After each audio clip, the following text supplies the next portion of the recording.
Be Muslim. Welcome everyone to Amazed by the Quran, a series in which I love sharing with you guys things I find amazing about the Quran. And today I'll share with you something that is quoted in the Quran from Yaqoob alayhi salam when he was having a conversation with his sons, when they were kind of frustrated with him that he's not letting go of the memory of Yusuf and he's still grieving over it. Tallahi tafta'u tadhkuru Yusuf. Are you going to keep remembering Yusuf hatta takuna haradan, until you die, until you kill yourself? Can you get over it already? And he responded, he said, قال إنما أشكو بثي وحزني إلى الله. I am only complaining about my grief and my trouble to Allah. My trouble and my grief, I'm only complaining about it to Allah. These are very profound words. All of us at some point in our life have grief. All of us have some kind of trouble, and we like to share our grief and our trouble. It helps to share it with friends. It helps to share it with people that have wisdom, that are around us, that we trust. Sometimes we talk about our problems to our parents, or maybe a close friend, or a teacher, or an imam, or and people try to email me lots of their problems and things like that, or see me at a conference and want to pull me aside and tell me about what's going on in their marriage, or what's going on with their sibling, or what's going on with their children or their parents and things like that. But in this ayah, a profound truth has been revealed by Yaqoob alayhi salam. Yes, we do find comfort in each other, but I will never be able to understand your pain, and you will never be able to understand my pain. It'll never happen. The grief that I feel, only I can feel. What we do? We try to compare our grief to somebody else's, or we try to compare, well, your situation is similar to that situation, right? Every situation is unique. Every heart is unique. Every ache is unique. And the only one who truly understands the pain that you're going through is Allah.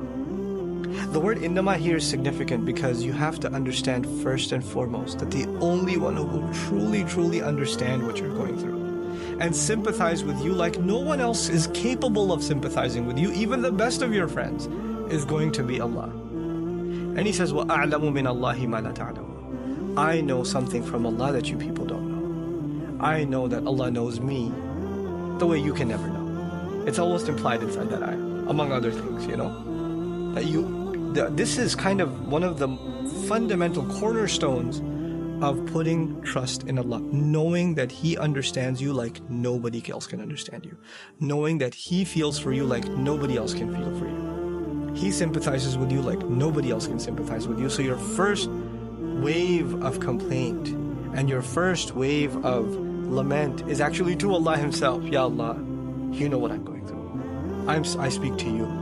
When it's okay to cry, and that's the last bit I want to share with you here. Some people, I got this, and I've talked about this before, but it's important to repeat. People have a loss, and when they have a loss in the family, they cry, and then their family members, very insensitive, tell them, you shouldn't be crying, you should have patience, or you should be happy your child is in Jannah, something like that. Yes, we should be happy our child is in Jannah, but we're also human beings, and we cry. And it's okay to be sad. If a prophet can be sad for years and years and years and not let go, and his sons have to tell him, can you get over it already? And he says, I'm only crying to Allah. Why are you, what's bothering you? This is between me and him. Allah did not deny that beautiful emotion, that sadness. It's okay for you to be sad. It's okay for you to cry. It is necessary for you. And Allah does not think less of you that you don't have patience. Allah didn't create robots. He created people with emotion. And even prophets had these emotions, and they are validated in the Quran. So how can we deny this of people? We can't.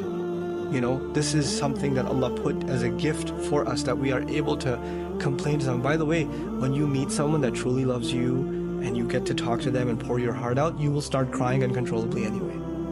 When you finally get to talk out your problems, you're not going to be able to help yourself, you're going to cry, right? And Allah is okay with you crying out to Him. He's okay with you complaining to Him. He's okay with you letting Him know your problems. SubhanAllah. It will give you relief like nobody else.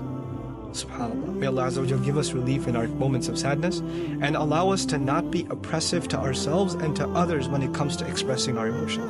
Barakallahu li wa lakum. Wassalamu alaikum wa rahmatullahi.